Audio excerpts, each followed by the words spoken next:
बिहारमध्ये मुख्यमंत्री देवेंद्र फडणवीस जाऊन तिकडच्या जनतेला म्हणतात की तुम्ही मुंबईमध्ये या, पुढची छठ पूजा तुम्ही मुंबईमध्ये करा असं आमंत्रण देऊन येतात. आणि प्रकाश सुर्वे जे आता 2-3 दिवसांपूर्वी शिंदे गटाचे आमदार, ते उत्तर भारतीयांच्या मेळाव्यामध्ये म्हणतात उत्तर भारतीय त्यांची मावशी आहे. जर महाराष्ट्र त्यांची आई असेल ना, उत्तर भारतीय मावशी आहे, आणि आई मेली तरी चालेल पण मावशी जगली पाहिजे.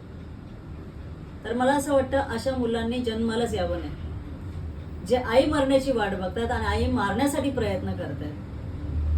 म्हणजे हा महाराष्ट्र, हे मराठी माणसं, यांना तुम्ही मारायला उठलेले आहेत, त्यांच्या मुळावरती तुम्ही उठलेले आहेत. विचार करा शिंदे गटाने की आज जर बाळासाहेब ठाकरेंच्या नावावरती तुम्ही राजकारण करताय ना, आज जर स्वर्गीय बाळासाहेब ठाकरे जिवंत असते तर तुमच्याबरोबर काय केलं असतं. तुम्हाला लाजा वाटल्या पाहिजेत, लाजा, की त्यांच्या नावावरती राजकारण करताय आणि आज उत्तर भारतीयांना तुम्ही मावशी म्हणताय आणि आईला मारायला तुम्ही टपलेले आहेत.